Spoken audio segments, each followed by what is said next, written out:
Bom, então vamos aqui para a aula do dia 30, né? Então vou disponibilizar no dia 29, mas essa aula para vocês assistirem para o dia 30, né? Que fica como uma atividade assíncrona, né? Para vocês assistirem.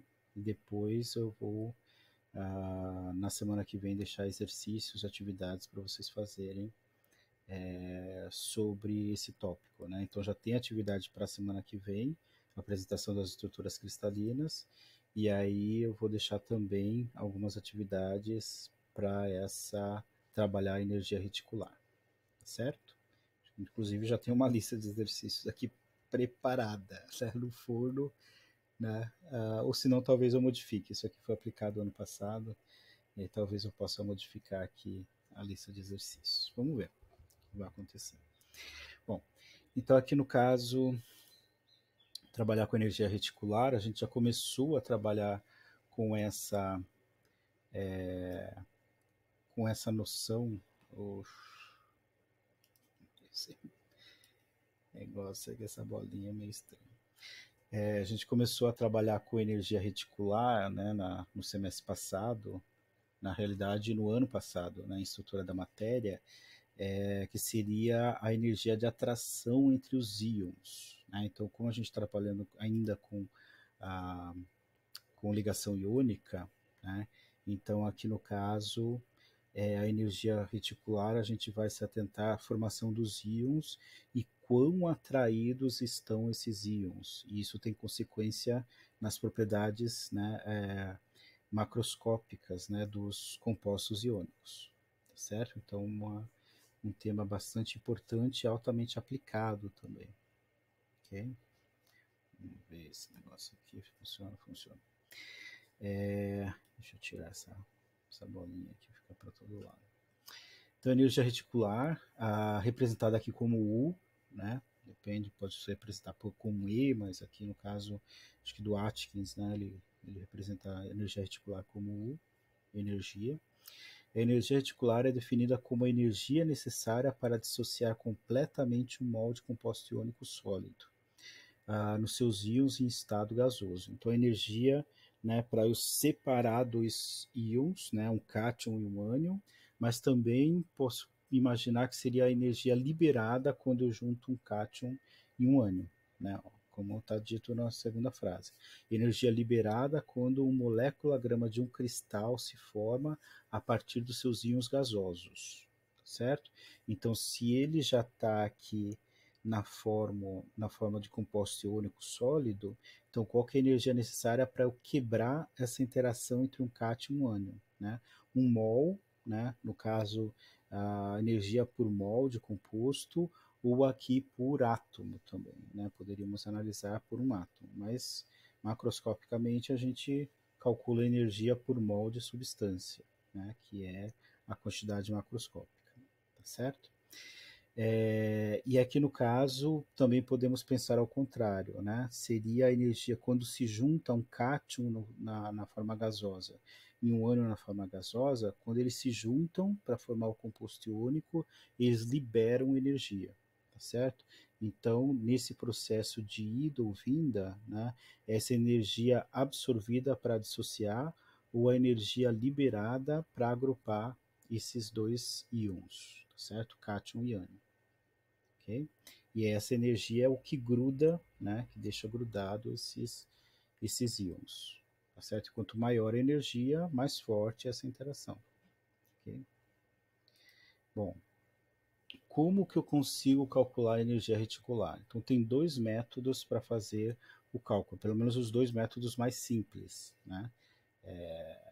Espero que achem simples, né? Mas assim, aqui no caso nós temos a equação de Born-Landé, e aí tem várias outras equações, né? E a gente utiliza essa equação, por exemplo, para os elementos mais leves, né? Que dá muito certo.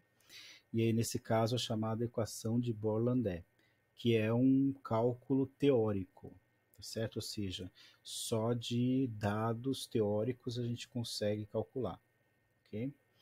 E aqui no caso, podemos calcular por método semi-empírico. Então, tem algumas energias que nós podemos medir mas não conseguimos medir diretamente a energia reticular. Mas por meio de várias outras energias, nós podemos juntar essas informações de outras energias e chegar à energia reticular. Por isso que não é diretamente empírico, ou seja, experimental, porque eu não consigo fazer um experimento que calcule a energia reticular. E sim semi-empírico, que eu faço a medida de outros parâmetros e a junção desses parâmetros eu consigo chegar à energia reticular, tá certo? Por isso que é semi-empírico ou semi-experimental. E aqui esse método é pelo diagrama de Haber-Bohm, né, que nós vamos ver, e vocês vão ter que aprender a montar esse diagrama de Haber-Bohm. Tanto a equação de Bohr-Landé, que é uma equação teoricamente não é difícil, mas precisa saber matemática do ensino médio, que algumas pessoas às vezes têm dificuldade de fazer multiplicação e divisão, né? Quando a coisa começa a complicar, o pessoal se enrola todo, e quando tem números decimais, mais do que 2 números decimais, o povo já começa a se enrolar, mas vai ser necessário fazer esses cálculos, tanto da equação, né, quanto a montagem do diagrama. O diagrama é simples, né? Na parte de cálculo é só fazer somatória e subtração, algumas multiplicações, né, se for necessário, mas é mais simples no diagrama de Haber-Bohm. Só que precisa saber montar o diagrama corretamente, certo? Alguns livros eles montam de maneira diferente, mas esse diagrama é o mais conhecido, né, de Haber-Bohm, que eu peguei, tem no Atkins e tem no J.D. Lee, né? Se pegar outros livros, eles montam de uma maneira diferente que dá o mesmo resultado, só que é um pouco mais complexo, certo? Desse modo eu acho mais simples montar o diagrama.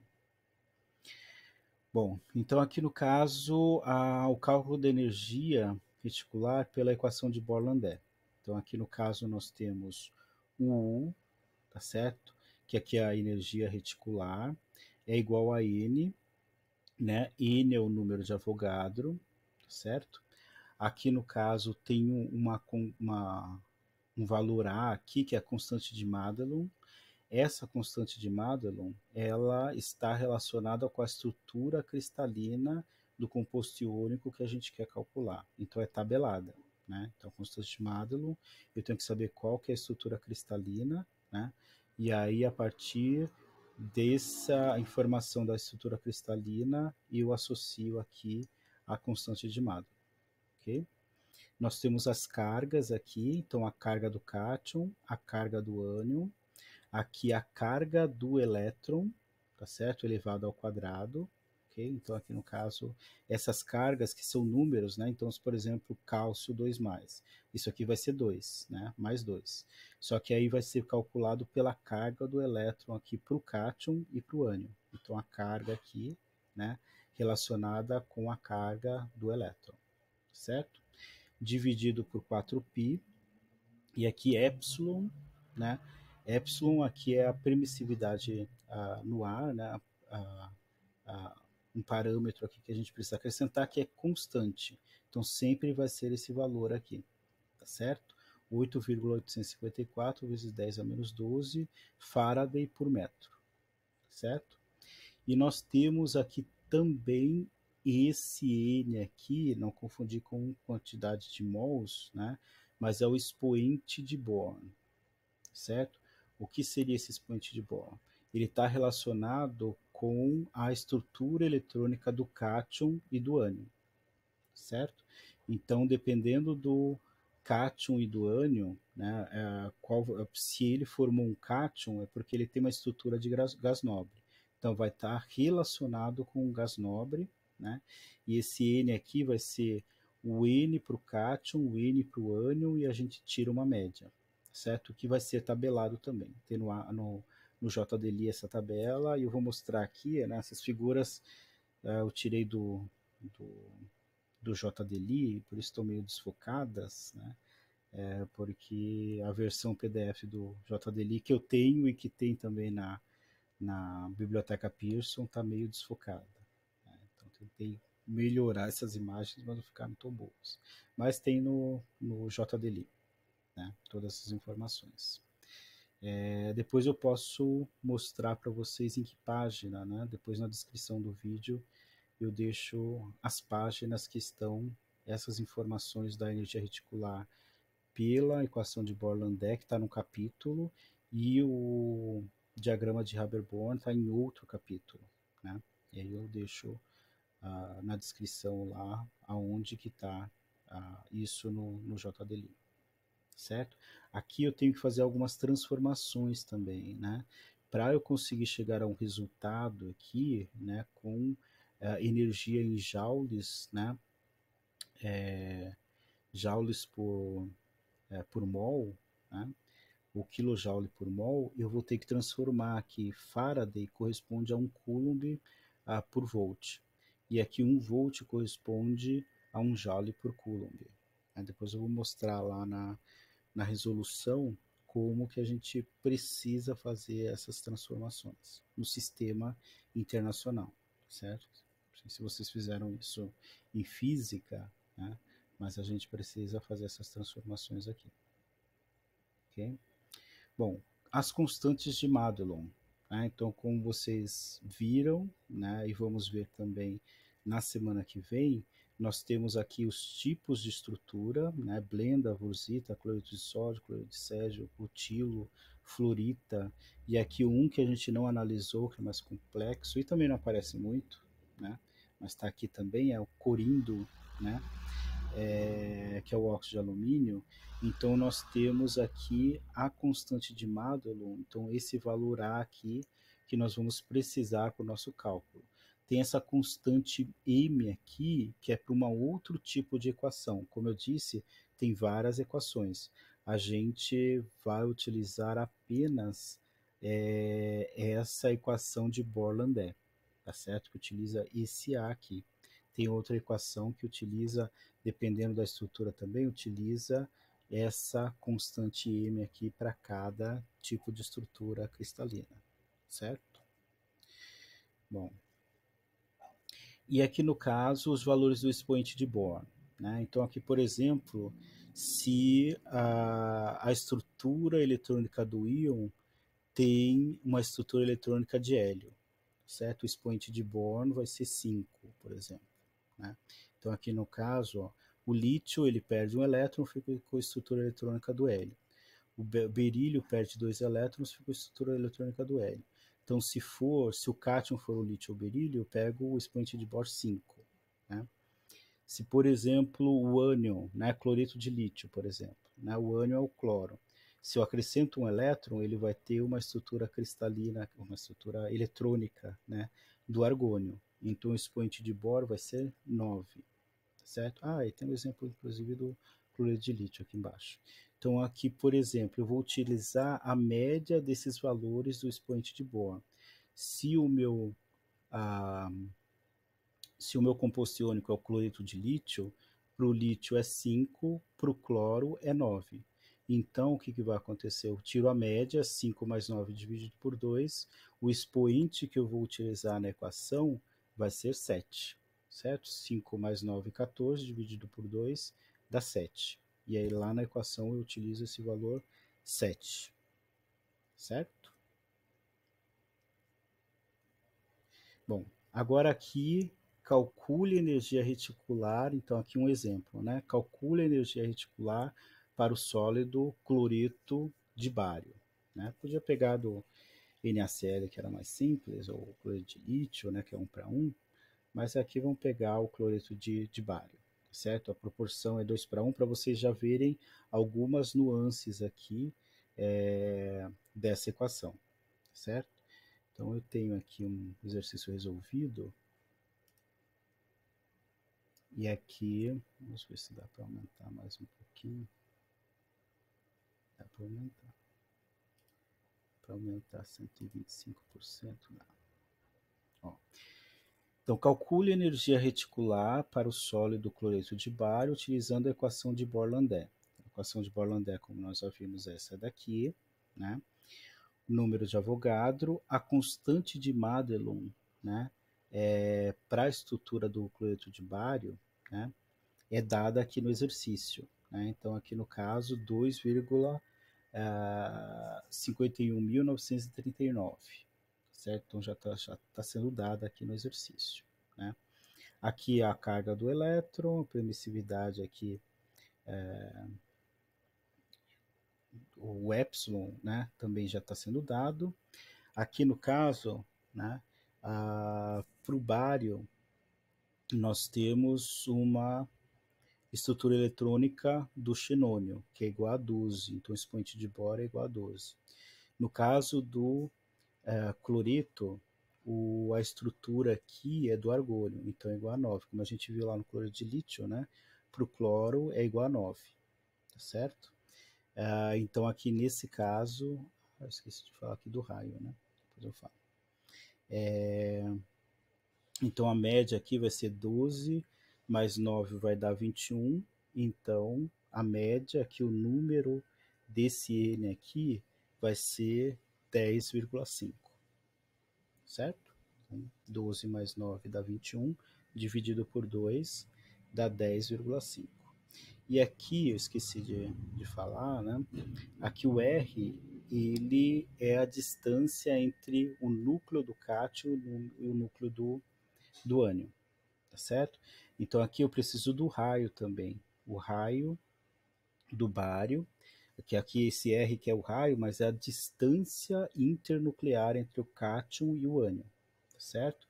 Então aqui se eu tenho o raio do bário e o raio do cloro, é só somar os dois raios, vai ser a distância entre o núcleo do bário e o núcleo do cloro, certo?